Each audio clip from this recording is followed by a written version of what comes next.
Bonjour à toutes et tous et bienvenue dans Le Collimateur, le podcast consacré aux questions de défense et aux conflits armés, un podcast associé au Rubicon et réalisé en partenariat avec le Centre des études de sécurité de l'IFRI et avec le soutien de la DGRIS du ministère des Armées. Je suis Alexandre Jublin et aujourd'hui, pour parler du renseignement français, de ses orientations et de ses restructurations sous la présidence Macron, j'ai le plaisir de recevoir deux journalistes du média en ligne Intelligence Online, qui est l'une des références francophones sur cet univers du renseignement. Tout d'abord, Antoine Isambard, qui était venu déjà il y a quelques années maintenant, quand vous étiez journaliste à Challenge à l'époque, pour parler de l'espionnage chinois en France. Bonjour, bienvenue à nouveau Antoine. Bonjour. Et ensuite le directeur de la rédaction d'Intelligence Online, Pierre Gastineau. Bonjour, bienvenue dans le Collimateur. Bonjour. Alors vous êtes ici aujourd'hui pour parler d'une série d'articles en 7 épisodes, dont le dernier sort le jour de la publication de cette émission, donc le mardi 8 avril. Série qui est intitulée Macron, maître espion, où vous faites un panorama thématique très bien fouillé, très informé évidemment de ce qu'est et de ce qu'aura été la pratique du renseignement sous les deux quinquennats d'Emmanuel Macron, en vous attardant à la fois sur la galaxie de personnages qui sont, sinon les espions de Macron, alors ça sonne bien mais ça ne veut pas dire grand-chose, du moins les grands cadres de l'univers français du renseignement depuis 2017, et sur les grandes mutations structurelles du secteur. Mais justement, j'aurais aimé commencer par, disons, l'angle de cette série d'articles, vraiment autour de la personne d'Emmanuel Macron. Donc pourquoi est-ce que vous avez... Alors j'imagine bien que c'est vendeur, ça attire l'œil, ça attire... Enfin, il y a plein de fantasmes aussi qui sont corollaires à la pratique du pouvoir et ses liens avec le renseignement, mais voilà, vous auriez pu faire quelque chose sur l'état actuel du renseignement. Qu'est-ce qui vous a paru à ce point intéressant et important, disons, dans le rapport personnel d'Emmanuel Macron à cet univers du renseignement? Je ne sais pas qui veut commencer. Antoine?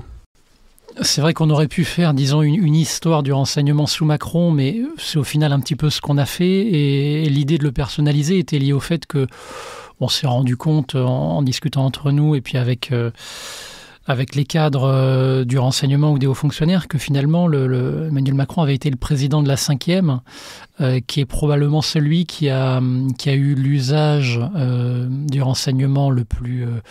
je dirais décomplexé, mais dans le bon sens du terme, pas forcément pour mener des opérations secrètes en Afrique ou ailleurs, mais il a essayé en fait d'en faire un outil, je dirais, presque administratif, comme une administration comme une autre de sa politique. Et donc voilà, il a fait monter en puissance la coordination au renseignement qui lui est rattachée dans un but d'harmoniser, de coordonner les services. Il l'a utilisé pour du renseignement économique, pour la lutte contre le terrorisme, pour du contre-espionnage. Et voilà, il y a vraiment une appétence qui était propre, avec des... disons qu'au départ, peut-être ce qui nous a un petit peu, je dirais, mis la puce à l'oreille et qui a fait qu'on a voulu en faire une série, c'est qu'on nous a raconté que les premiers retours, la coordination nationale de renseignement et les services envoient tous les jours à 19h un bulletin qu'on appelle le bulletin quotidien du renseignement, qui arrive à 19h sur le bureau du président. Sous Hollande et Nicolas Sarkozy, c'était un bulletin qui était lu, mais il n'y avait pas forcément de retour du président à destination des services. Et là... très rapidement, dans les semaines qui ont suivi son élection, il y a eu beaucoup de retours dès le lendemain, en fait. Il les lisait souvent le soir ou la nuit, et énormément de retours, plusieurs dizaines de retours du président, de manière très orientée. Ça pouvait être, apportez-moi des détails, des lieux, quel type d'opération vous me proposez. Et c'est vrai qu'on a trouvé que c'était quand même aussi une pratique qui n'était pas forcément évidente. On savait que sous Hollande, le terrorisme était la priorité et faisait l'objet de retours. Mais là, ça débordait, et ça a été le cas sur le renseignement économique, sur le contre-espionnage. Et donc, on trouvait ça assez original. Pierre ? Et pour compléter, en plus de son appétence personnelle, c'est aussi qu'il est le président du retour de l'histoire. C'est-à-dire qu'il arrive à un moment où, après 20-30 ans de calme relatif stratégique, c'est aussi les espions sont un peu la première ligne dans les menaces hybrides, dans le retour de la guerre sur le sol européen, une menace terroriste persistante et autres. Donc vous avez aussi des administrations qui étaient un peu pendant longtemps tenues à bout de gaffe, qui redeviennent hyper centrales aussi même dans votre manière de vous projeter à l'étranger, de manière de mieux en connaître de l'état du monde et de ses problèmes. Et donc du coup vous avez un président qui effectivement aime piloter en bride courte ces administrations, et de l'autre côté, le monde qui frappe à la porte, que ce soit effectivement la menace terroriste persistante, la guerre en Ukraine, les otages après post-attaque du Hamas. Donc vous avez tout un faisceau d'événements. On peut parler aussi justement des guerres hybrides en Afrique ou autres, de l'ingérence économique chinoise. En fait, vous avez, au-delà de lui-même, le momentum historique fait que ces services de renseignement sont aussi en première ligne sur la plupart des menaces et du retour de l'histoire qui se profilent à la porte du pays, en fait. Alors, c'est intéressant parce que donc ça a été une surprise, mais en même temps, en vous lisant, on voit que ça l'est pas totalement, parce qu'il y a quand même une lente acculturation d'Emmanuel Macron au renseignement, que vous faites retracer bien avant son accession à l'Élysée, alors qui n'est pas forcément évidente pour quelqu'un qui a été associé gérant chez Rothschild. Enfin bon, c'est pas quelqu'un qui a passé toute sa... Ah oui, je suis pas forcément d'accord. Je pense qu'il y a un lien avec... un bon banquier d'affaires est quelqu'un de très informé, qui sait avant les autres les bons coups à faire, les bons deals, qui est à vendre, qui est à racheter, qui a de l'argent, qui n'en a plus. Le renseignement, avant d'être des administrations, c'est aussi une pratique. Donc, être le mieux informé est quand même l'une de ce qu'un associé gérant va demander à ses banquiers d'affaires en priorité. Bon, en tout cas, vous montrez son apprentissage, pas forcément du coup de la pratique du renseignement et de l'information, mais en tout cas des services, et vous le faites remonter d'ailleurs à Bercy, et même avant à Bercy, le moment où il est secrétaire général adjoint de l'Élysée, dès le début de la présidence Hollande, donc à partir de 2012. Donc voilà, peut-être retracez-nous, comment est-ce qu'il apprend, pas le métier parce que c'est pas son métier, mais comment il apprend cet univers, cette galaxie du renseignement, et qu'est-ce que ça fait mijoter en quelque sorte en lui dans sa pratique qui se précipitera après.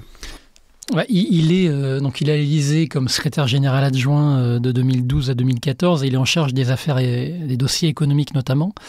Et on est à une époque où, en fait, Pierre parlait du retour de l'histoire. On est déjà là, à un retour de l'histoire, je dirais, de guerre économique. On est à un moment donné où on a les guerres extraterritoriales des lois américaines. C'est le moment où Airbus est poursuivi pour corruption aux États-Unis et au Royaume-Uni, puis en France. C'est le moment aussi où on a, je dirais, beaucoup plus d'ingérence ou de cyberattaques, notamment chinoises, dans le secteur aéronautique. On est à un moment donné où 2016, alors là c'est un petit peu après, mais... Je peux renvoyer à notre dernière émission, mais on peut dire... Jusqu'en 2022, la priorité, on en reparlera, mais c'était pas la Russie du tout, c'était plutôt la Chine, l'intelligence économique chinoise, l'espionnage chinois, puisque vous en avez fait un livre. Et les grosses affaires, les gros scandales d'espionnage, c'était avec la Chine. Donc c'était plutôt ça l'obsession de ces années-là. Et américain, c'est vrai que ce qui nous a été rapporté, c'est, je dirais, une sorte de lucidité de Macron, autant vis-à-vis de la guerre économique et extraterritoriale menée par les Américains, que ce que fait la Chine, avec un éventail assez large de rachats d'entreprises, de cyberattaques, ou de recrutement de sources plus classiques. Et donc je dirais qu'on était à une époque aussi, au milieu des années 2010, où ça se passe, où on sent vraiment qu'il y a des choses, il y a des affaires qui ressortent. Et donc il ne peut pas en fait l'écarter, l'éluder. Il le fait déjà à l'Élysée sous Hollande, où pour le coup il n'y a pas une appétence forte d'Hollande et du gouvernement sur ces sujets-là. On se souvient de Manuel Valls qui avait déclaré qu'il fallait accueillir 50 000 étudiants chinois, ce qui avait fait un petit kiosque au sein des services. Et après, quand il entre à Bercy, on est vraiment là-dedans. Hein. On est sur Huawei aussi, par exemple, l'ingérence que mène Huawei en France avec du lobbying, pour vendre ses technologies.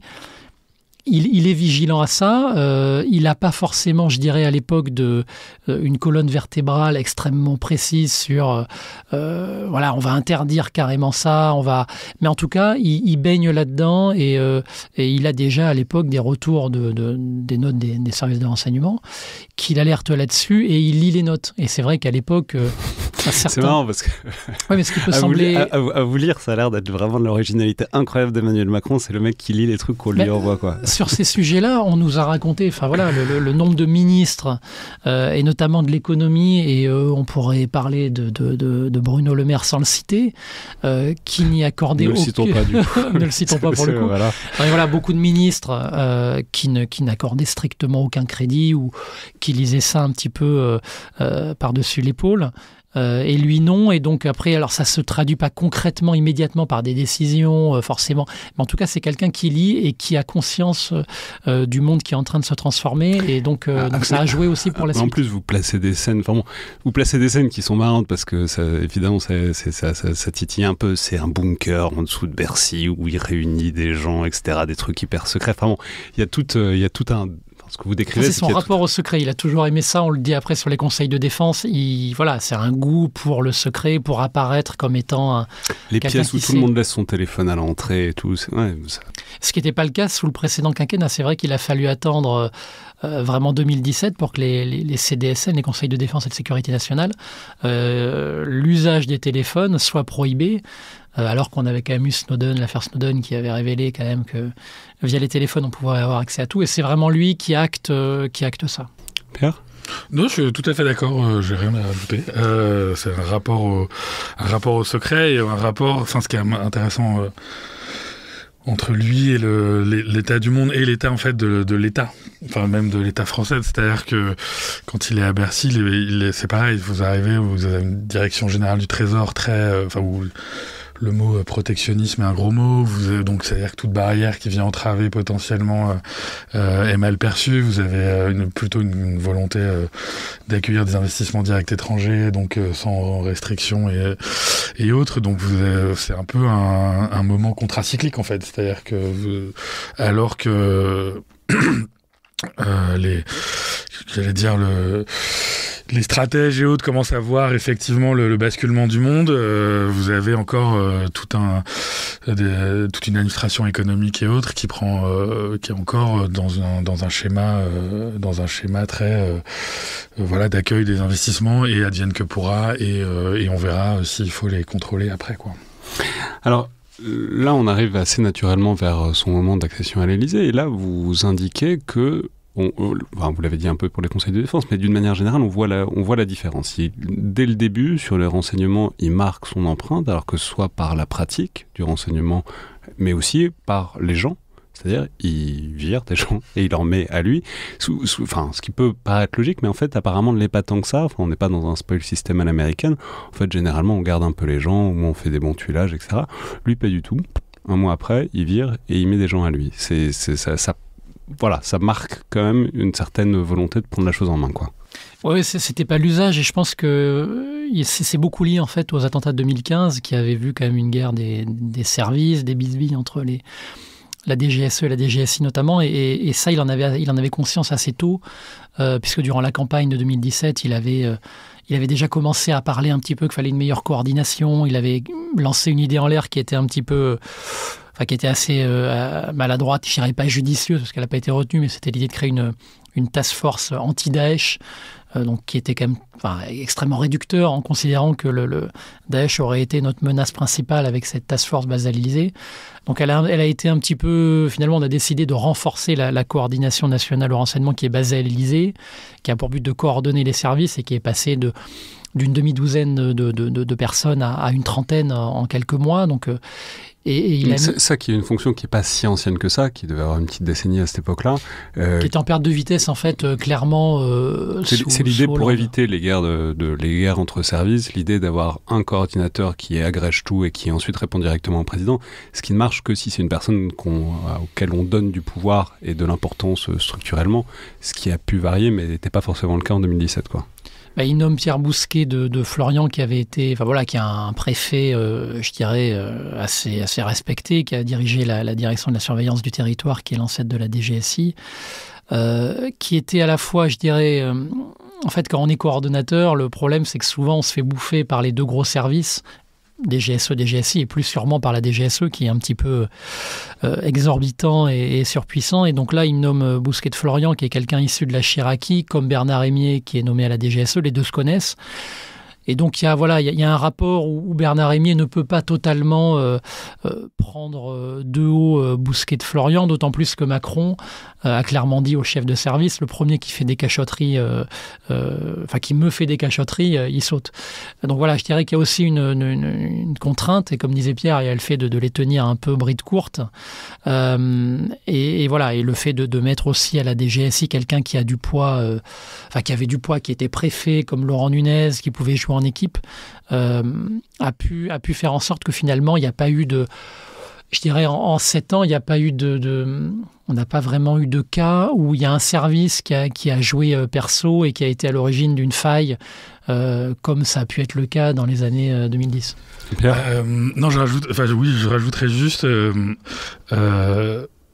ne faut pas oublier la dimension politique de 2017, c'est-à-dire que pour la première fois, le renseignement même arrive dans une campagne électorale. C'était pas arrivé, je pense, depuis vous parlez des les Macron Leaks et non, même vous voulez dire comme fait sujet dans une campagne d'en faire un sujet, justement la task force, transformer la CNR en CNRLT et autres, c'était donc CNR, c'est le coordinateur national du renseignement qui devenait un coordinateur national du renseignement et de la lutte contre le terrorisme. Mais c'était de dire justement, c'est de faire des marqueurs forts sur un président qui, sans vouloir faire du Jack Languisme, mais en fait il y a aussi il y avait toute une présentation à ce moment-là, on passe de l'ombre à la lumière dans les services, vous allez voir ce que vous allez voir, parce que par exemple... Je ne sais pas ce que c'est que le Jack Languisme, mais ça me plaît beaucoup. C'est cette phrase à l'élection de Mitterrand, on passe aujourd'hui de l'ombre à la lumière. Là où justement, par exemple dans les services, vous aviez déjà, à partir de 2015, l'ALAT, qui était la coordination antiterroriste, qui commençait à donner des résultats. Vous avez eu des grosses coopérations des GSE, des GSI, mais qui étaient encore dans le domaine secret. Donc la volonté de dire, nous, on va faire plus de coordination, elle est aussi... pas tant opérationnel qu'en réalité aussi un gros argument politique pour un président qui était perçu comme jeune, du coup de parler de sécurité et de renseignement le musclait dans le côté régalien. Donc il y a une réalité, mais il y a aussi un gros spin politique, entre guillemets, une narration qui se fait à ce moment-là, où justement on muscle la CNRLT, on l'annonce, donc par définition, les nouveaux vont avoir tendance à dépeindre un monde précédent en noir, là où en réalité tout ça est quand même d'abord des nuances de gris. Le monde d'avant était pas aussi catastrophique, et le monde d'après était pas une allée de marguerite en fleurs, quoi. C'est toujours un truc captivant. C'est le grand cycle du renseignement. C'est à chaque fois qu'il se passe quelque chose ou qu'il se passe rien, tout le monde dit il faut plus coopérer entre les services. Voilà. Tout le monde dit on va coopérer plus, et le même truc revient à 6 mois, 1 an, 2 ans. Enfin, c'est le marronnier absolu. Tout le monde dit ça en permanence. Bon, comme quoi il y a des forces. Oui, mais avec cette élection de Macron qui est en soi une rupture, enfin, dans la manière dont il arrive au pouvoir, dans la manière dont il a pris le pouvoir, donc dans la manière aussi où il replace des nouvelles têtes, effectivement, dans le mois qui suit. À l'époque, en même temps, c'est pour ça que je dis c'est politique, c'est en même temps, à ce moment-là, Monsieur Calvar, qui est à la tête de la DGSI, a déjà fait valoir ses droits à la retraite. Donc vous avez aussi une présentation qui se fait pour dire, regardez, le nouveau monde touche aussi le renseignement, et nous allons faire la Startup Nation aussi dans le renseignement. Enfin, Justement, parlons, donc il y a quelques grands dossiers très marquants dès le début. Il y a évidemment la lutte contre le terrorisme, puisque c'est quand même 2015, c'était quand même pas très loin. Il y a aussi, vous en parlez, le renseignement économique, qui visiblement est resté de Bercy une préoccupation et une orientation. Voilà, qu'est-ce qu'on peut dire, disons, sur cette impulsion qui met, pas que structurellement, mais aussi thématiquement, dès les premières semaines ou les premiers mois? Alors, sur les résultats, je dirais que c'est plus facile sur le terrorisme, parce qu'on a vu que, en fait, dès qu'il est élu, l'une des missions du nouveau DGSI, Laurent Nunez, est de créer un chef de file anti-terro qui sera la DGSI, et donc d'avoir la main et d'être responsable en cas d'attaque et d'attentat. On voit que le bilan a plutôt été bon. Alors la France a encore été marquée par des attentats. Il y a eu l'année dernière, a été la première année sans attentat, avec des JO qui se sont pas mal passés. Donc ce que nous disent les gens au sein des services, c'est que ça marche plutôt sur la lutte antiterro. Sur le renseignement économique, c'est un peu un point noir, parce que beaucoup d'efforts et de recrutement ont été mis en œuvre. Après, est-ce que véritablement ça a marché? Est-ce qu'il y a eu moins d'attaques, moins de vols de données? Est-ce que le renseignement offensif, notamment la DGSE, a été beaucoup plus mandatée pour faire du renseignement offensif? C'est-à-dire qu'elle va, via ses réseaux d'écoute, pouvoir intercepter des conversations dans certains pays où il y a des contrats qui peuvent intéresser la France, et elle va communiquer aux entreprises françaises ces données-là. C'était déjà le cas avant, ça a été fait encore plus. Là, savoir si ça a marché, on peut se fier à ce que... On en vend des Rafales pourtant. Oui, mais on en vend des sous Hollande beaucoup. Voilà, est-ce que... Donc c'est vrai que la DGSE, et notamment Bernard Rémy, disait que ça a fait gagner des milliards d'euros à la France, dont acte, mais c'est invérifiable. Et à Bercy, pareil. Disons qu'à Bercy, on sait que le tissu pour mailler un petit peu le réseau et les entreprises, et notamment les PME, parce que les grands groupes sont plutôt protégés, mais les PME stratégiques, les sous-traitants d'Airbus, par exemple, c'était un peu la zone grise. Voilà, on sait que maintenant un tel service est chargé du suivi et d'échanger régulièrement avec ces boîtes-là. Donc voilà, ça a été mieux fait. Il y a eu une impulsion. Après, on a encore eu des PME qui se font racheter. On a eu une affaire il y a 2 ans, Omic, qui était un sous-traitant français dans les semi-conducteurs qui s'est fait, qui vendait des biens à double usage à la Chine et à la Russie. Enfin voilà, des cas, on en a encore. Et je dirais que sur l'économie, c'est compliqué parce qu'il faut aussi une impulsion politique qui arrive à dire on est capable de sauvegarder et de racheter. Ça a été le cas. Ça a été le cas de Photonis, par exemple, qui était une PME qui faisait des lunettes de vision nocturne, qui avait Ardian l'avait vendu initialement à un Américain, et là l'État a dit... Ardian, qui est un très grand fonds d'investissement français. Voilà, qui voulait sortir pour récupérer sa mise, et l'Américain Teledyne allait racheter, et là Bercy a bloqué, et finalement c'est resté dans les girons français. Donc là, je dirais qu'on a eu une impulsion, mais qui était à niveau politique. Il y a une dizaine d'années, on avait le sentiment que c'était mal vu, que faire du protectionnisme et d'obliger, ou de bloquer une vente, d'activer le fameux décret Montebourg et de dire un consortium français va racheter et va agiter le drapeau. C'était mal vu. Pierre l'a dit sur le rapport du Trésor, qui était peut-être un peu plus ouvert et dominant au sein de Bercy. Aujourd'hui, il y a eu, je dirais quand même, une sorte de peut-être de rééquilibrage, en tout cas, voilà, et même Bruno Le Maire, on est allé aussi dans des choses, quand Couche-Tard, le Canadien, a voulu racheter Carrefour, on a agité le drapeau, là, pas du tout. Là, je dirais qu'on était un peu allé peut-être trop loin. Est-ce que vraiment Carrefour est stratégique pour l'État français, au point que... La souveraineté alimentaire qui avait été... Voilà, il y a eu du bon usage et du mauvais usage aussi de la souveraineté, mais dans certains dossiers, moi, je trouve que le fait que Photonis soit resté français est plutôt une bonne chose.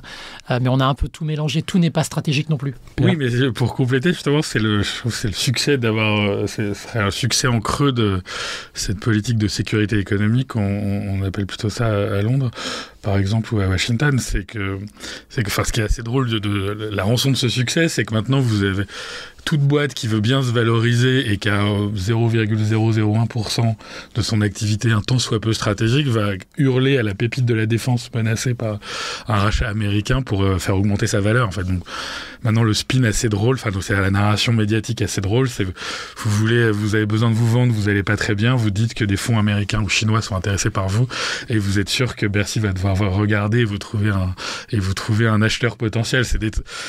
J'allais dire, c'est un peu le succès de la politique de sécurité économique, c'est que ça fait valoriser des canards boiteux et c'est assez rigolo. Bon, et l'autre dossier dont on a commencé à parler, mais sur lequel il faut entrer, c'est quand même la Chine, dont vous dites, je ne sais pas si vous révélez, mais que c'est un élément central du plan national d'orientation du renseignement de 2018, donc vous dites bien que c'est très secret, mais que vous l'avez lu quand même.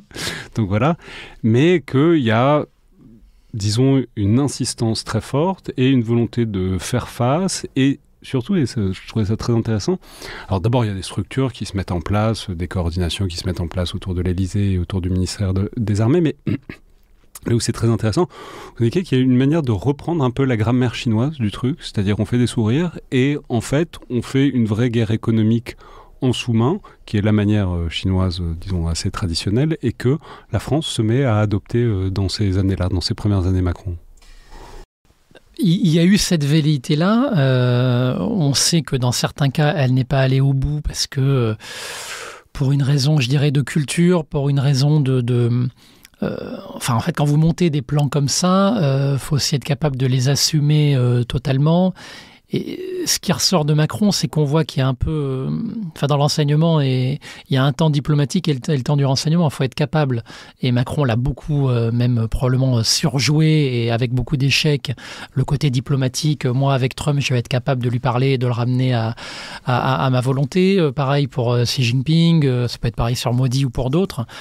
On voit que ça n'a pas marché et il y a eu le temps du renseignement qui était... fallait être capable d'utiliser aussi et la question qu'on a, et je dirais qu'on n'y répond pas non plus totalement parce qu'on n'a pas tous les éléments, mais souvent, ce que font les grandes puissances, c'est qu'il y a un temps diplomatique et dans l'ombre, les services mènent des opérations extrêmement désagréables, cibles et non attribuables. Sur la Chine, j'ai pas le sentiment qu'il y ait eu une volonté quand même, et surtout une validation au sommet de l'État, d'aller véritablement, on parlait d'approche janusienne, c'est-à-dire les Chinois nous font des cyberattaques très violentes, vont racheter une PME ou vont, on y va et on est capable de faire des mesures d'entrave, les ciblant. A priori, beaucoup ont été invalidés parce que je dirais qu'il y a aussi au sein de l'État des cultures différentes. Souvent, c'est pas forcément que le président qui a dit non, on fait pas. C'est que en dessous de lui, vous avez un certain nombre de diplomates, vous avez aussi des gens plutôt acculturés aux affaires stratégiques qui vont vouloir aller plus en avant, mais justement, ils vont pouvoir se faire... c'est un petit peu comme sur Israël et Gaza. Vous avez des gens plus peut-être atlantistes et plus néoconservateurs. Vous en avez d'autres qui sont plus qu'on appelle ANMO. Enfin, voilà, Afrique du Nord, Moyen-Orient. Voilà, au Quai d'Orsay, qui a plutôt une culture favorable avec et peut-être pro-palestinienne. Et en fait, toutes ces cultures-là, au bout d'un moment, se percutent. Et font que ça ne remonte pas forcément au président et que le président est aussi, lui, obligé de tenir compte de ça. Donc c'est un peu une sorte de synthèse du gaulo-mitterrandisme.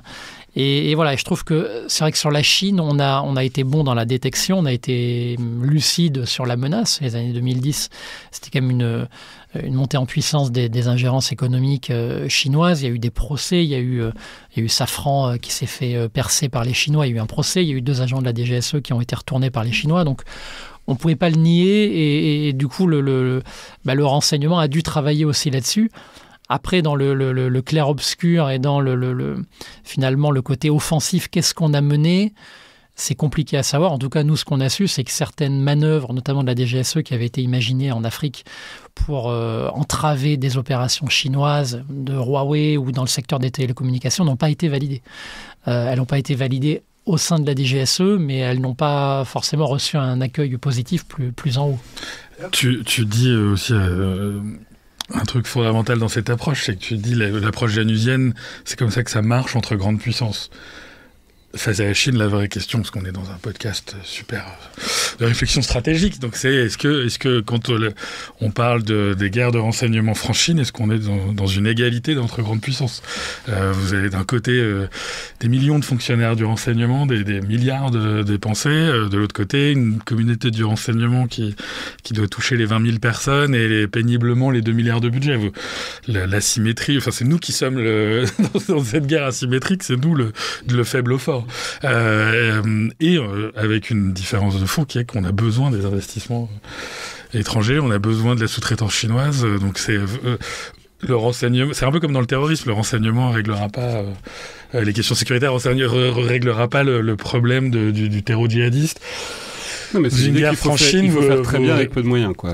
Oui, mais vous avez aussi, tant que vous avez besoin de l'autre, votre capacité ou vos envies d'entrave seront toujours limitées. Si vous en avez plus besoin, la question est vite réglée. Mais justement, vous indiquez qu'en ce moment, il y a quand même une volonté de remettre un peu le paquet sur la région, une volonté de reconstruire une architecture du renseignement en Asie, une volonté de rebâtir un truc qui... alors je ne sais pas depuis quand c'est parti un peu en déliquescence, mais en tout cas, il y a une volonté, là, il y a des gens qui sont sur place pour mettre en place ça et pour réussir à reconstruire quelque chose dans la région.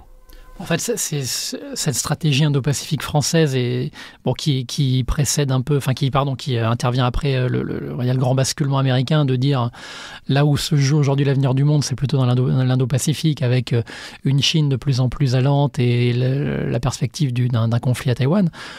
nous, en Europe, on a aussi suivi un peu cette logique-là, et encore plus, je dirais, après le Covid, où, en fait, après le Covid, il se passe beaucoup de choses sur la Chine. C'est qu'on se rend compte qu'on a des problèmes de souveraineté. On n'arrive pas à avoir nos propres masques, on n'arrive pas à avoir sur le Doliprane, c'est compliqué. On a un sentiment de dépendance qui nous pose question. Il y a le Covid où la responsabilité chinoise est quand même peu investiguée mais démontrée. Et donc voilà, donc on se remet finalement à considérer que la Chine peut être véritablement une menace. On fait retravailler nos services. On a parlé de Raffarin dans la série et sur le fait qu'il soit un peu mis en garde par le coordonnateur, mais ça intervient aussi, ça procède de cette logique-là qui est de dire travaillons plus sur la Chine, qui est pour nous aujourd'hui une menace, peut-être pas comme la Russie, aussi militaire, aussi directe, mais une menace multidimensionnelle. Et donc la menace, c'était en 2019 ce qu'avait dit la Commission européenne, partenaire mais rival systémique. On n'avait pas les mêmes mots sur la Russie qui a le PIB de l'Espagne. Et voilà, et donc on est dans ces temps-là où la Chine est véritablement perçue comme, je dirais, on a besoin d'eux, mais en même temps ça se limite aussi, parce que quand on regarde les investissements chinois en France, c'est quand même très faible, c'est à peine 2 milliards. On a besoin, nos grands groupes ont besoin du marché chinois, certes. On a besoin peut-être des Chinois pour des questions de diplomatie, de coopération diplomatique, ou climatique, ce qu'on veut. Mais on peut aussi quand même défendre plus en avant nos fondamentaux. Et après, donc on a ce basculement-là qui fait qu'en fait, on regarde beaucoup plus l'Indo-Pacifique et on a une stratégie. Et dans les services, on parle beaucoup plus de l'Indo-Pacifique et beaucoup moins de la Russie et des Balkans. Pas aujourd'hui, mais dans ces années-là. Voilà. Et après, alors qu'on avait quand même eu le Donbass, on avait quand même eu une Russie qui, en fait, depuis... sans remonter à 2008 et au discours de Munich, mais depuis même Skripal c'est 2018, on voit quand même qu'on a une Russie qui est assez active, on a un GRU, un renseignement militaire qui est actif. Et voilà, et après, l'invasion le février 22 fait que là, pour le coup, on a une espèce de rattrapage de l'histoire et on se remet sur la Russie et un peu moins peut-être sur l'Indo-Pac, voilà. Et justement, ça fait partie des grands ratés du renseignement français que vous marquez. Donc il y a tout un article qui est dédié à cette question russe et la Russie dans le renseignement sous Macron. Et là, vous faites un tableau qu'on a déjà entendu à droite à gauche, mais que vous détaillez en fait, il n'y avait personne. Il n'y avait personne et les gens étaient en vacances et en février 2022.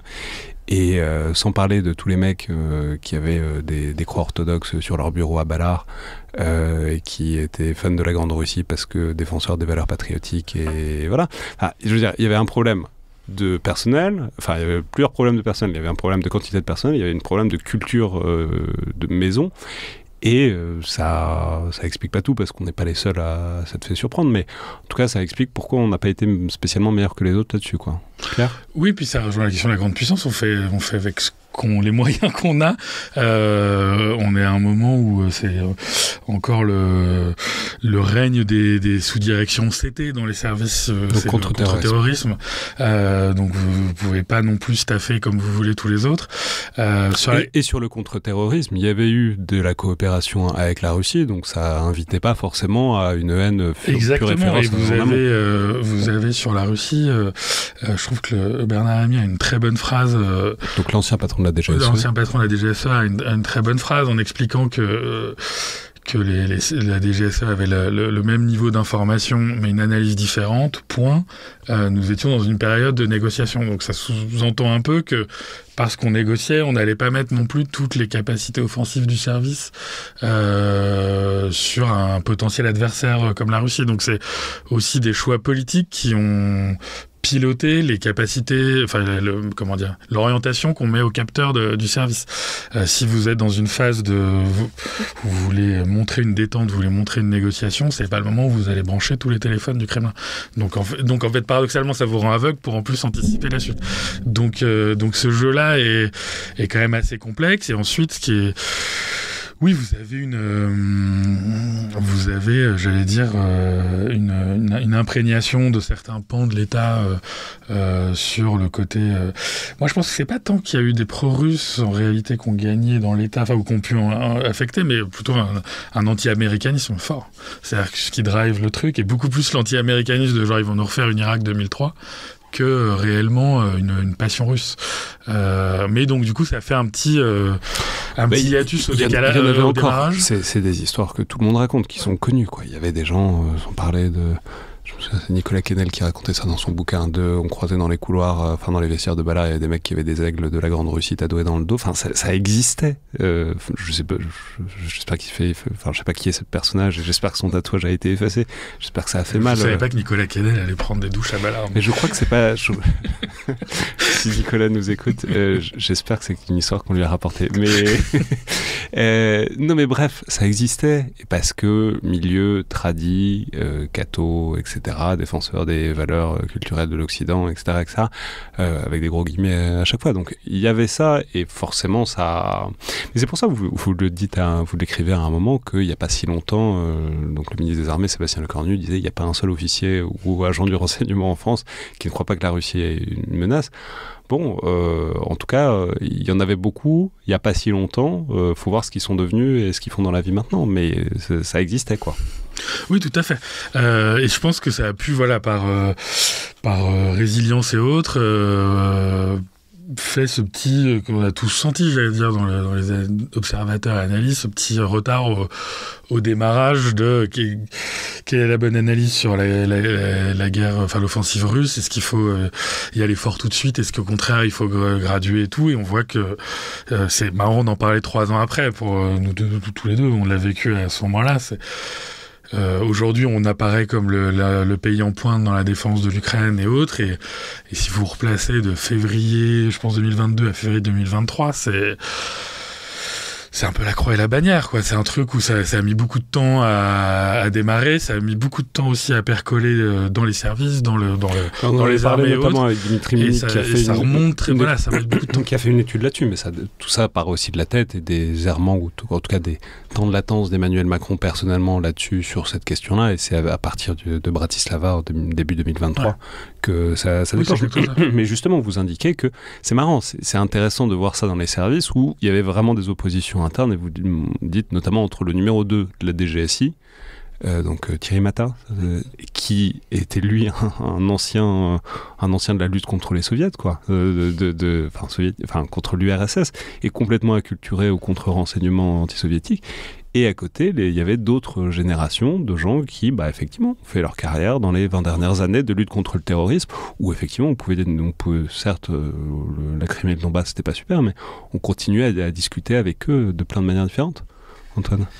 Moi, je pense qu'il y a 2 choses. Alors, c'est vrai qu'il y a eu des schismes, on va dire, internes. Vous parlez des gens plus lucides, plus acculturés au contre-espionnage, à la menace soviétique, et d'autres, mais d'autres qui peuvent être aussi pas forcément que des pro-russes. Maintenant c'est extrêmement documenté sur l'armée de terre, sur ce qui s'est passé à Saint-Cyr, sur certaines unités de Ballard, à la DRM. Moi, la direction du renseignement militaire. Voilà, je souscris tout à fait. Après, je pense qu'il ne faut pas forcément... je pense que le problème vient tout aussi... Je vais dire, le truc traditionnel, c'était que la DRM avait été vraiment les derniers à percuter sur la menace russe et sur l'invasion, etc., plus encore que les autres services, à cause de ces questions, notamment sociales, de cette imprégnation de certains cadres du service. En tout cas, vrai, pas vrai, c'est en tout cas l'idée qui explicative un peu large depuis quelques années pour expliquer ça. Mais je pense que ça, c'est un fait qu'il y a eu dans les services ou dans l'armée des pans pro-russes, mais qui ne sont pas toujours d'ailleurs à des niveaux décisionnels extrêmement hauts. Donc moi je dirais, peut-être notre train de retard là-dessus tient aussi au fait qu'on a eu... à la direction de certains services, et même au sein de l'État, des débats avec des gens qui viennent de la diplomatie, des gens qui viennent, vous l'avez dit, dans l'antiterrorisme, qui ont coopéré avec la Russie sur l'antiterro. On change c'est possible. Qui ont coopéré, pardon. Et donc voilà, qui avaient aussi une approche de dialogue, et qui pouvait être aussi lucide sur ce que pouvait faire Poutine par ailleurs. Et donc voilà, cette volonté de toujours finalement être sur ses 2 jambes, considérer que la Russie est une grande puissance et qu'il faut lui parler, et que voilà, et ça venait pas forcément de pro-russe. Donc je pense que Macron, en fait, son idée de parler à Poutine, il est tout aussi responsable finalement de ces premiers mois-là, parce qu'il est convaincu, et peut-être qu'on le convainc, que certains diplomates arrivent à le convaincre, qu'il doit avoir cette approche-là, qui va réussir à parler à Poutine. Et donc, pour moi, je dirais que c'est peut-être plus le fait, et je ferais peut-être plus à ce moment-là le procès de la diplomatie, ou de certains dans la diplomatie, qui ont pensé qu'on allait pouvoir tout solutionner avec la diplomatie, tout rattraper avec la diplomatie. Et c'est aujourd'hui... si on fait un bond de 3 ans après, dans certains partis politiques qui sont pourtant aux opposés, LFI ou le RN, vous avez toujours ce truc-là de dire « faisons de la diplomatie, on va trouver une solution au conflit ». Il se trouve qu'ils aiment bien la Russie, mais en tout cas, voilà, je pense que c'est pas forcément le pro-russe de l'armée de terre qui est dans telle strate de l'armée de terre ou qui est à Saint-Cyr qui va pouvoir avoir un impact et pouvoir expliquer que nos services aient été en retard ou expliquer la stratégie hasardeuse d'Emmanuel Macron durant les premiers mois. Ça, c'est par ailleurs tout à fait fascinant, cette culture, cette absence cette perte de culture du rapport de force, cette idée qu'on peut discuter, qu'en discutant on finit par s'entendre. Qui marche très bien dans une période, dans un monde unipolaire depuis 89, où de toute façon les États-Unis peuvent latter la gueule à tout le monde, et donc effectivement on peut forcer tout le monde à discuter, puis il y a un jour où on s'aperçoit que en fait si les gens ont plus de char que vous et qu'ils n'ont pas envie de discuter, ils arrêtent de discuter. Mais c'est passionnant parce que justement ce qui est assez drôle avec l'élection d'Emmanuel Macron, en fait tout ça est du contre-emploi, c'est-à-dire que c'est notre génération, c'est l'élection d'Emmanuel Macron, c'est trentenaires quadras qui n'ont vécu que dans les dividendes de la paix et qui n'ont vécu que dans cette idée qu'à la fin on peut faire une petite opération militaire, mais ça va être pour sauver des Somaliens, et sinon ça va être du multilatéralisme, on va coopérer. Donc en fait vous avez toute cette génération, c'est à la fois Emmanuel Macron, mais à la fois les gens qui l'entourent, à la fois toute cette génération 35-50 ans qui est en fait aujourd'hui celle qui est au pouvoir, qui n'a grandi que dans les dividendes de la paix, qui se retrouve à devoir gérer le retour du tragique. Donc vous avez un truc effectivement à front renversé par rapport à j'allais dire à l'habitus de départ et à ce qu'on leur demande aujourd'hui. Et vous voyez aujourd'hui, c'est intéressant. Vous avez ce switch, il est fait, là on parle beaucoup des armées et des services, mais en fait il est fait aussi dans la diplomatie, il est fait, mais même dans des ministères non régaliens qui étaient très ouverts. Je pense, j'ai des contacts au CNES, c'est assez drôle, c'est-à-dire le Centre national d'études spatiales, c'était le truc où c'était la coopération avec tout le monde, les Russes, les Chinois, justement, c'est la coopération pour la coopération, par la coopération, qui va rendre le monde meilleur. Et en fait, même aujourd'hui, les gens de notre génération sont là, ah non, en fait, il faut plus que j'invite tous mes collègues chinois le week-end à dîner. Et donc en fait c'est ce switch un peu large qui fait effectivement touche la Russie, la Chine, enfin un peu tout le retour des empires, quoi. C'est précisément notre génération qui devait être celle de presque la paix perpétuelle, qui devient en fait celle qui doit se coltiner le retour de la guerre, peut-être pas chez nous, enfin directement sur le territoire, mais qui doit se coltiner le retour de la menace stratégique. Et c'est intéressant parce que juste pour rester sur cette réponse, que je ne sais pas si vous le révélez, mais en tout cas vous le détaillez pas mal, sur la réponse immédiate de la France à cette invasion de la Russie, vous indiquez il y a un premier mouvement, d'ailleurs qui est un mouvement de Macron, qui dit, je crois que la citation c'est « je veux du sang sur les murs », mais donc ça fait toujours, c'est toujours bien de mettre une citation comme ça dans un article, non mais qui dit « je veux des sanctions, on les ravage, les oligarques, etc. etc. » Et vous montrez bien qu'il y a une sorte, là se joue exactement tout ce que vous détaillez à l'instant, Pierre, c'est-à-dire ok, une méga liste où on leur prend tout, et puis en fait, on l'envoie à Bercy, et les mecs commencent à dire « mais alors lui, ça va nous foutre dans la merde », et en fait, on se retrouve avec une liste qui est amputée, quoi. Oui, c'est le problème, et je dirais un peu de la guerre des sanctions, et voilà, c'est que on a aussi des économies, alors peut-être nous moins que l'Allemagne, notamment avec l'énergie qui dépendait beaucoup de la Russie, mais où on est quand même interdépendant, et c'est vrai qu'on s'est rendu compte dès le 24 février, où on devait taper finalement, il y avait une liste de 200 noms de Russes, d'oligarques, de diplomates à taper, et qu'elle a été réduite à 50, parce qu'il y avait des gens dedans, notamment dans la métallurgie, on voulait taper tout le monde, et en fait on s'est rendu compte qu'on avait des boîtes qui allaient plus pouvoir sortir une tôle ou un produit fini, donc ça c'était un problème. Moi, je veux juste ajouter un truc, c'est qu'on parle aussi des échecs, et on dit qu'il y a eu un échec là sur l'Ukraine, les services, mais En fait, vous diriez pas que c'est un échec, vous diriez que ça n'a pas marché, c'est ça? Non, il y a eu un échec véritable, mais en fait, le renseignement est à l'image quand même de la politique. Et aujourd'hui, on est une puissance moyenne qui a mis le paquet sur le terrorisme, qui essaie aujourd'hui de remettre un peu sur le contre-espionnage, sur la Russie, ou qui a mis un petit peu avant sur la Chine. Mais nous des patrons de service, nous l'ont dit. Aujourd'hui, si vous manquez un attentat, le patron, il saute. Si vous manquez un espion russe ou chinois, il ne se passe pas grand-chose. Donc aujourd'hui, je dirais que la société va demander des comptes et un patron de service de renseignement peut être viré du jour au lendemain parce qu'il a loupé un attentat. Si aujourd'hui, il a laissé traîner trop longtemps ou qu'il a pas vu une opération d'espionnage caractérisée d'une grande puissance, ce sera pas terrible, mais il va continuer à vivre ainsi. Et ça, je veux dire, ça traduit aussi moi, je pense, voilà, ce que les gens... Et il y a des efforts de pédagogie à faire. Sur la menace russe, on le voit aujourd'hui, qu'il y a un effort terrible à faire au niveau des gens, mais même des élus.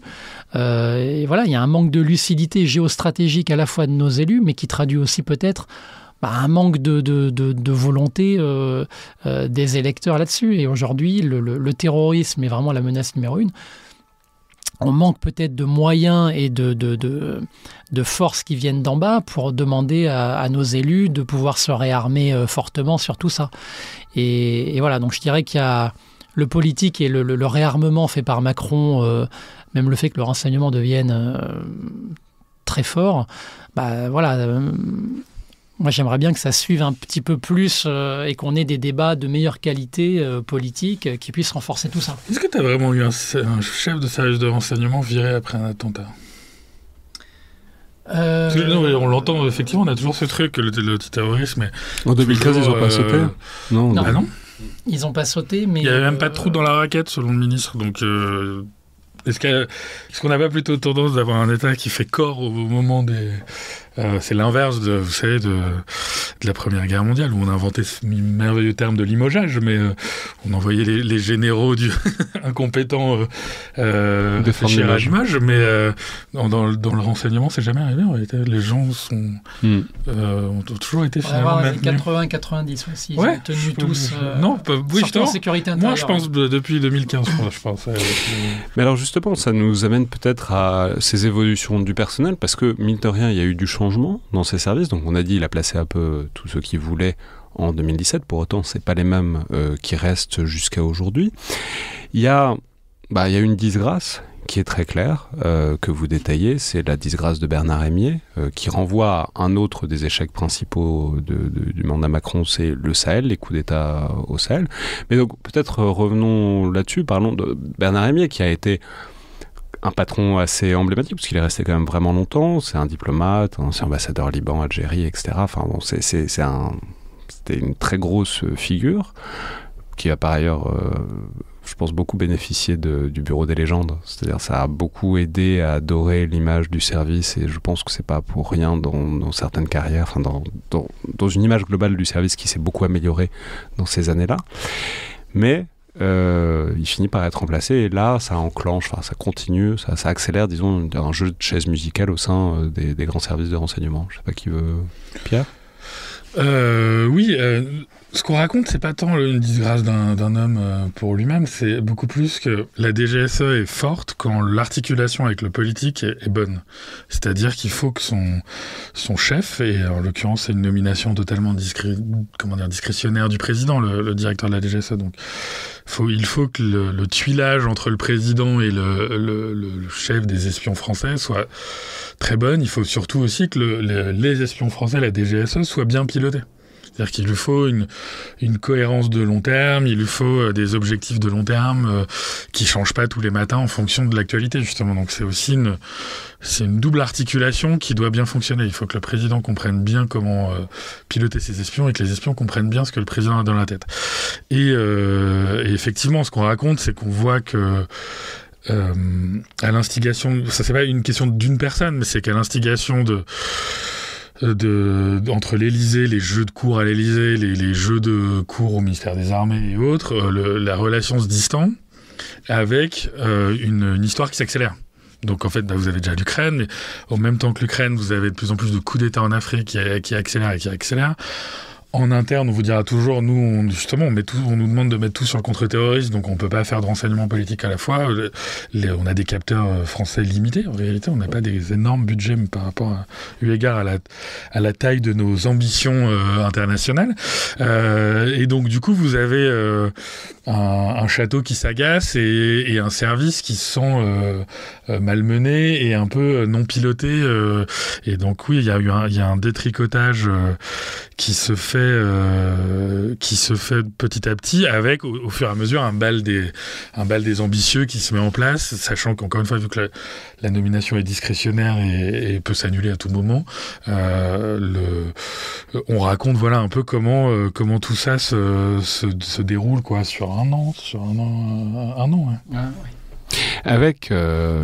Ouais. Avec, alors ce qui est reproché apparemment, enfin une des choses qui est reprochée, c'est une certaine distance de Bernard Rémier, un certain goût pour, appelons ça la diplomatie, les réceptions, en tout cas c'est ce que vous rapportez, plus qu'un fonctionnement au jour le jour à mettre les mains dans le cambouis du service, un service qui par ailleurs, c'est pas neutre, est aussi en train de se restructurer, enfin il y a un changement d'architecture interne. Et voilà, vous décrivez un patron de la DGSE qui fait des choses, qui en fait plein même. On reviendra peut-être ensuite sur les détails les plus hallucinants, mais en tout cas et qui paraît pas forcément dans le jour de la boîte, ce qui au bout d'un moment finit par poser un problème, surtout quand il y a par ailleurs des ratés, quoi. En fait, c'est quel chef pour la DGSE on veut. Si on veut... alors historiquement, on nomme plutôt des diplomates, même s'il y a eu quelques exceptions, mais c'est vrai que soit vous êtes un chef de la DGSE qui va plutôt faire, un peu comme l'a fait Bernard Rémier, une sorte de diplomatie parallèle qui va être, on a quand même vu Bernard Rémier qui a pris en main le dossier libanais, qui a pris en main le dossier algérien, qui a même assisté à un déjeuner avec les ministres français, Le Cornu, avec Emmanuel Macron et le président Tebboune, ce qui, généralement, le DGSE apparaît moins, est quelqu'un de l'ombre. Vous pouvez avoir aussi peut-être plus comme aujourd'hui, et d'ailleurs c'est aussi en miroir ce qu'a voulu Emmanuel Macron après Bernard Rémier. Souvent, sous un même président, les successeurs disent ce qui a été reproché au prédécesseur. C'est l'opposé. C'est quelqu'un qui met plus les mains dans l'opérationnel. Donc ça c'est Nicolas Lerner. Nicolas Lerner, c'est d'ailleurs ce qu'avait dit Emmanuel Macron quand il l'a nommé. Il lui a dit l'objectif c'est de tenir la boutique avant tout.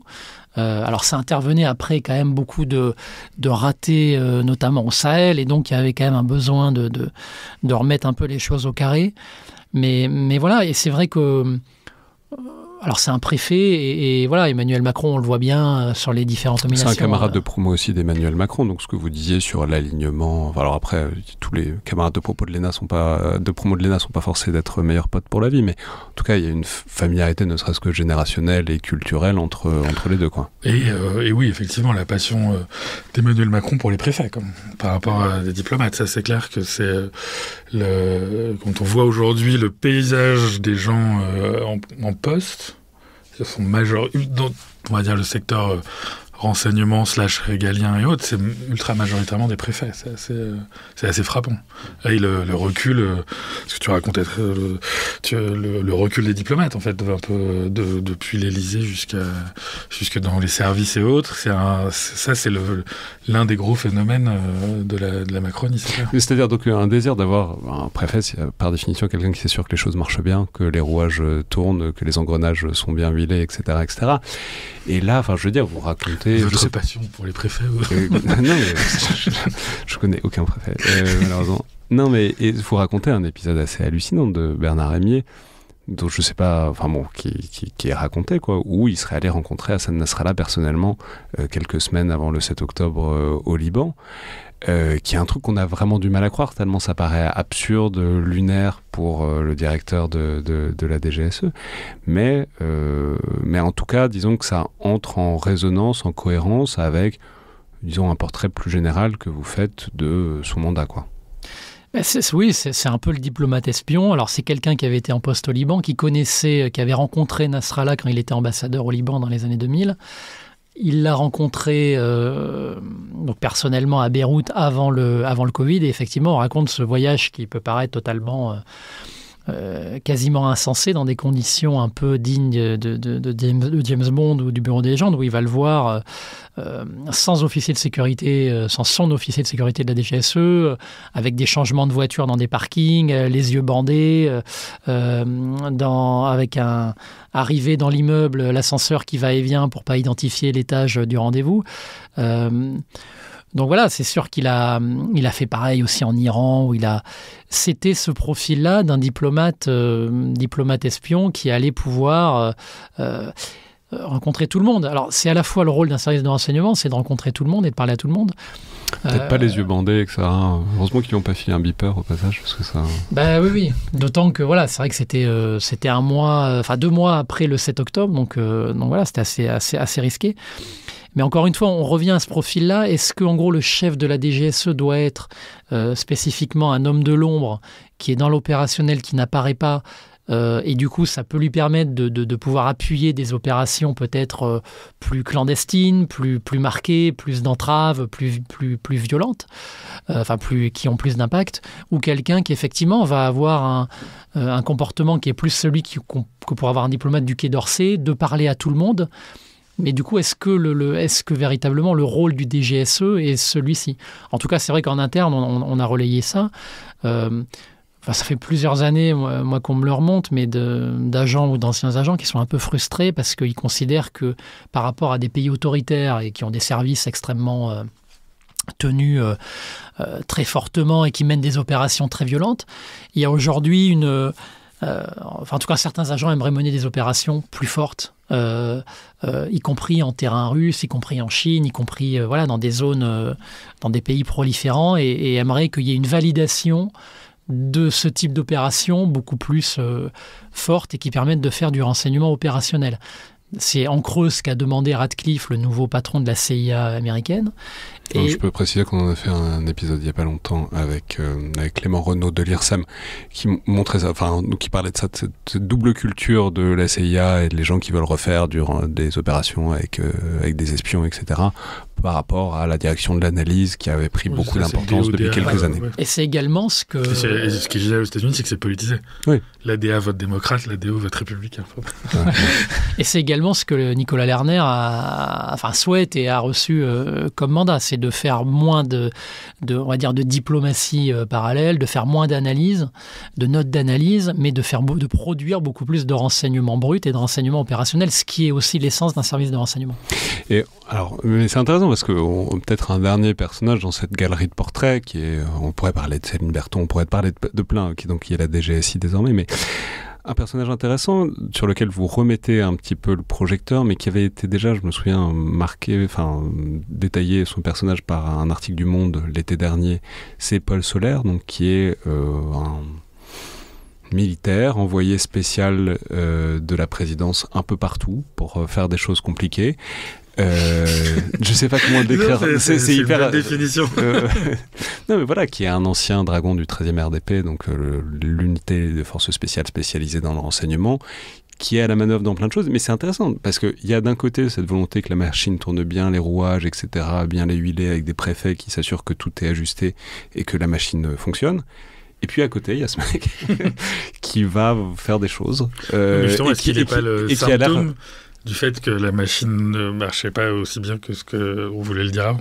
C'est-à-dire que son rôle c'est un peu des vases communicants, son rôle est inversement proportionnel avec on parlait tout à l'heure justement de l'articulation entre le président c'est pas secret du tout, hein, son rôle il est public, tout le monde le sait, tout le monde le connaît, je l'ai dit, il y avait déjà un article dans le Monde. Je sais pas. Mais... Non mais, c'est pas du tout c'est un personnage de l'ombre, mais c'est pas un personnage caché, c'est pas quelqu'un. Mais il apparaît sur le site de l'Élysée, il a sa fiche. Oui, après, qu'est-ce qu'il fait concrètement? C'était la première fois que Pierre le racontait. Sur vraiment le fait de le voir dans le Golfe, sur des réunions avec les Russes.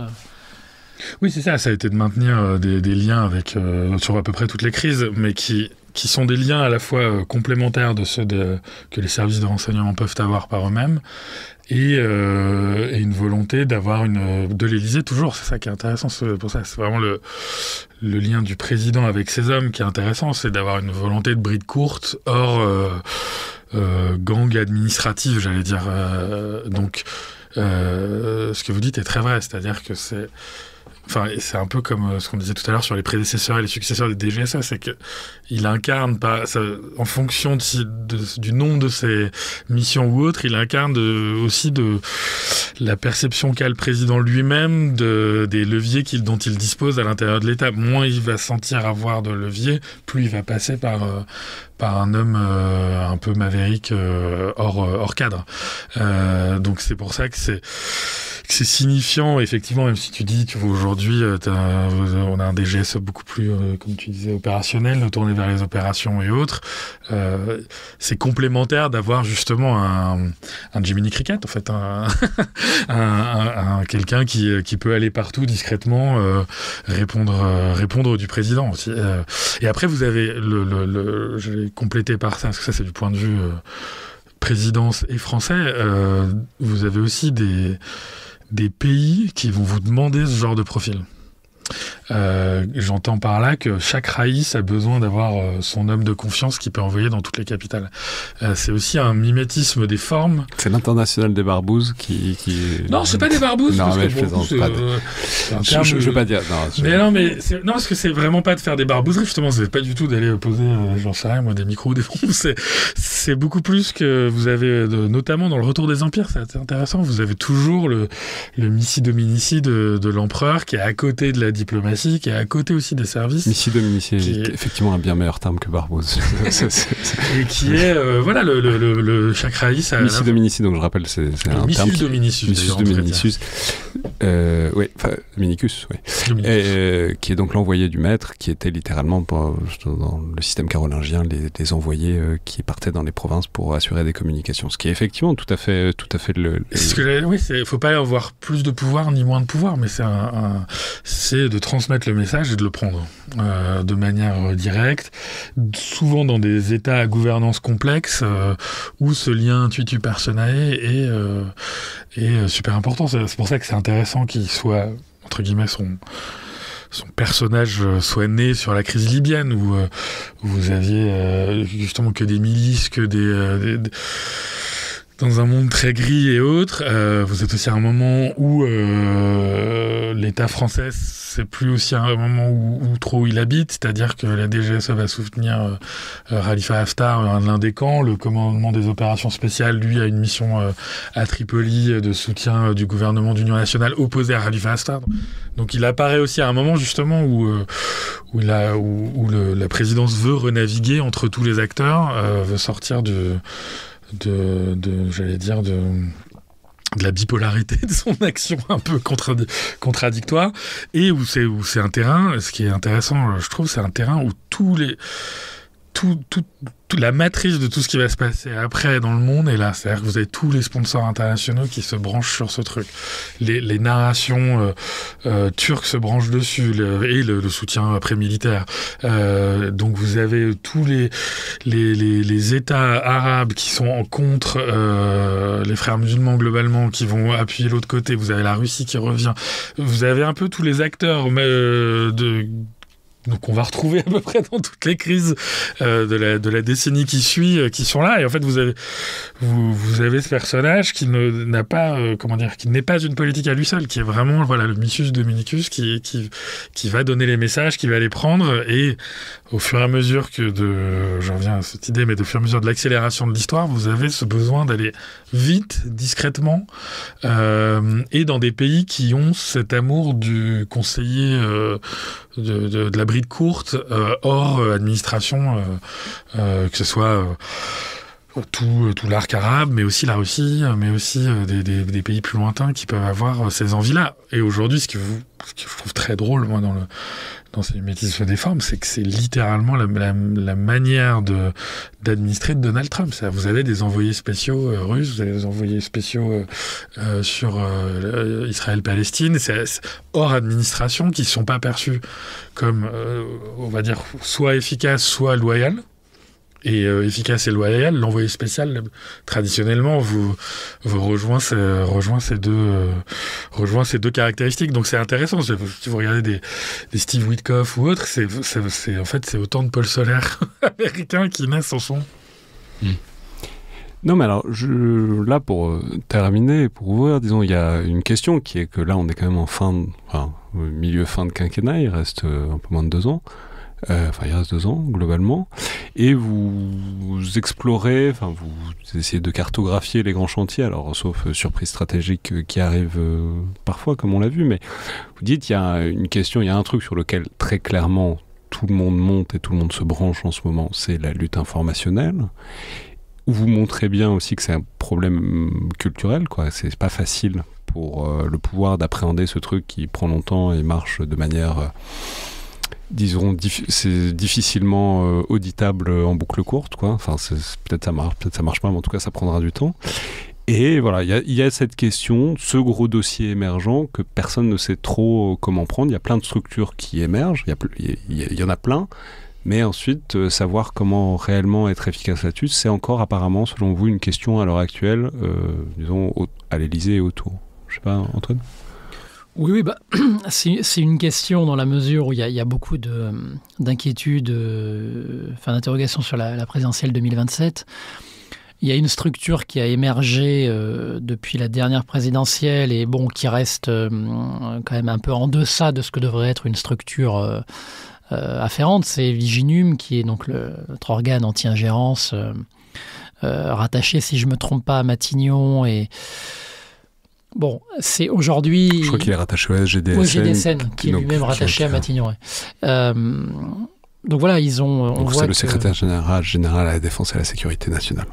Et dès qu'il y a des élections, notamment, c'était il y a 1 an ou 2 en Nouvelle-Calédonie, ou dans nos territoires d'outre-mer, ils scrutent ça comme le lait sur le feu pour voir vraiment ce qui se passe. Là, les JO ont été aussi une manière de réagir avec une vague russe. On a parlé des punaises de lit, on a parlé des tags également à Paris, mais aujourd'hui, c'est un peu compliqué de savoir est-ce qu'on est dimensionné pour ça. On a vu que pour ce qui est plutôt des cyberattaques, que on était plutôt... ce que disent les experts cyber européens, c'est qu'on est plutôt bien structuré par rapport à ça. Par rapport à l'influence et à l'ingérence, aujourd'hui, je dirais que on ne sait pas véritablement ce qu'on est capable de faire. Viginum fait du boulot, mais plutôt pour détecter et après en faire une utilisation politique. C'est vrai que nous, on a plutôt une stratégie en France, historiquement, de ne pas attribuer les attaques dont on est victime, dont on est l'objet. Un point qui était quasiment caricatural, parce qu'en 2013, quand la Chine mène une cyberattaque extrêmement forte sur Safran et General Electric, et que c'est judiciarisé, que les Américains le démontrent, au gouvernement, on ne voulait pas dire que c'était la Chine, il ne fallait pas le sortir. Aujourd'hui, on voit que c'est plus facile sur les opérations d'influence.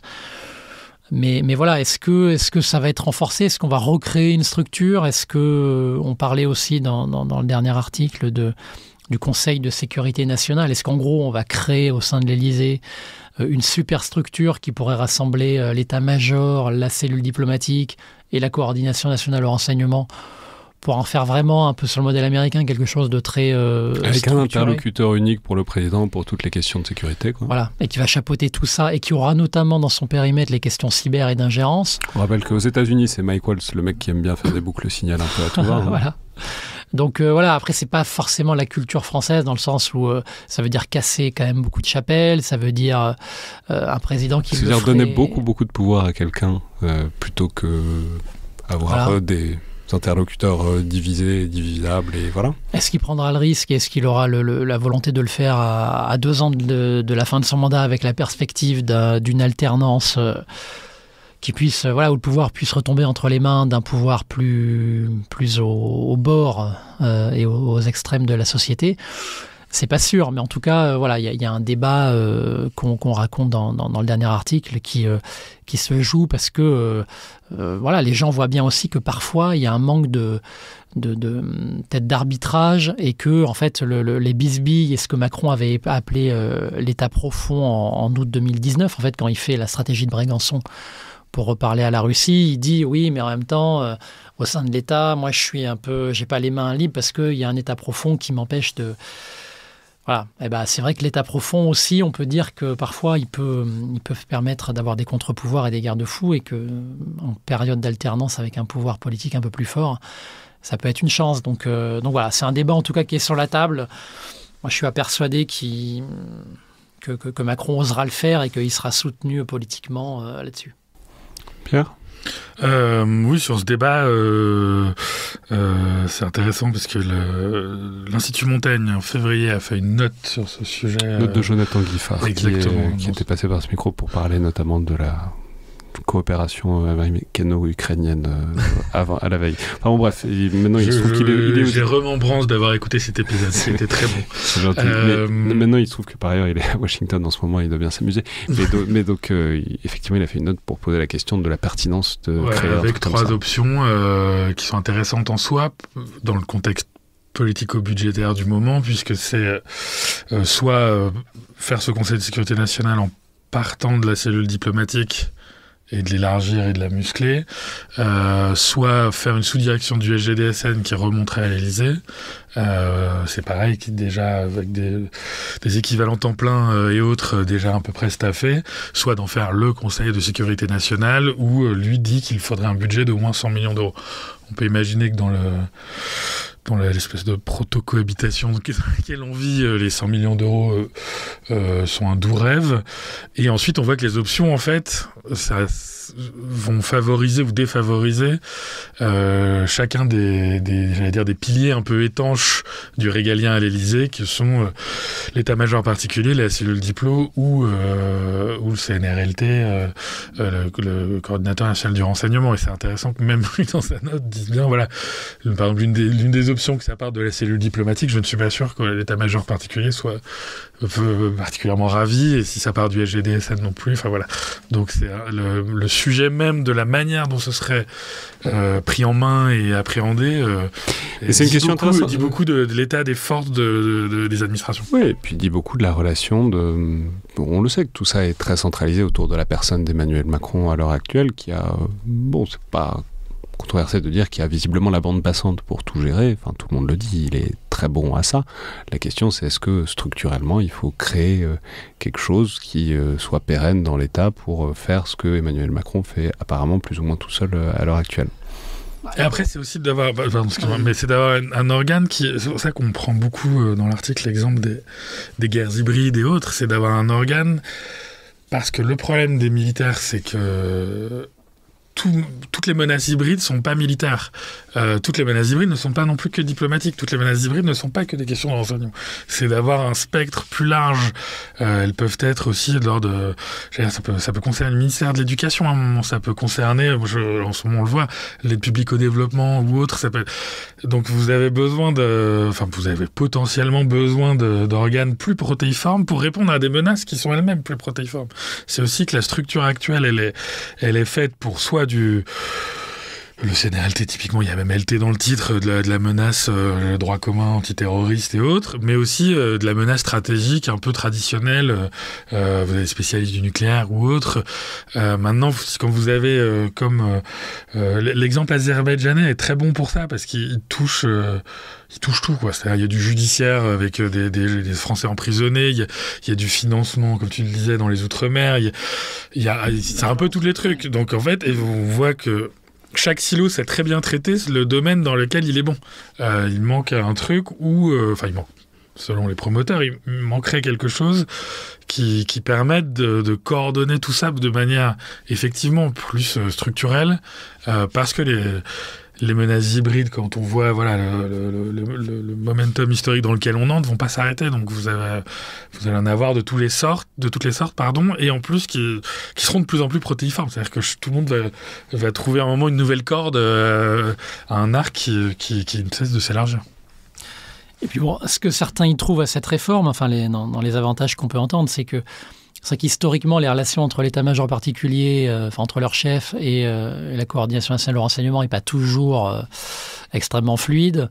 Idem avec la cellule diplo. Et donc, en fait, on a... depuis, je me rappelle sous Sarkozy, entre Bajolet et Pugat qui était... donc Bajolet était coordonnateur, Pugat qui était chef d'état-major. C'était pas forcément fluide. Pareil en début de quinquennat entre Bousquet de Florian qui était CNRLT et Bernard Rogel qui était chef de l'état-major particulier. Donc voilà, on a, c'est vrai, cette culture un peu de rivalité, de guéguerre, et que, en fait, une structure peut-être unique pourrait permettre de fluidifier, un peu comme le fait que la CNRLT ait été renforcée, finalement a remis un peu de liant entre les services.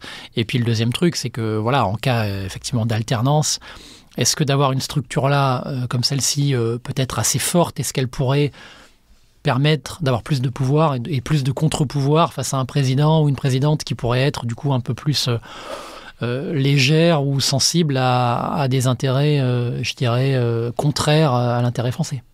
Après, ce qui a été construit peut être détruit aussi assez rapidement dans le monarchisme républicain de la Ve République. Et enfin, d'ailleurs, j'en parlais avec quelqu'un récemment, c'est tout à fait intéressant de voir ce qui est en train de se passer aux États-Unis, où il y a des contre-pouvoirs très forts, et d'imaginer ce qui se passerait en France, où il n'y a aucun contre-pouvoir au président de la République de manière traditionnelle. Ça vaut pour le renseignement, ça vaut aussi pour d'autres choses. Merci beaucoup à tous les deux. Merci. Merci. Je vais rappeler donc le titre de cette série Macron, Maître espion, sur le site d'Intelligence Online. Le premier épisode est en accès libre, je crois qu'il le reste. Oui, il le reste. Et puis après, c'est un abonnement, c'est une autre galaxie. Merci beaucoup à tous les deux.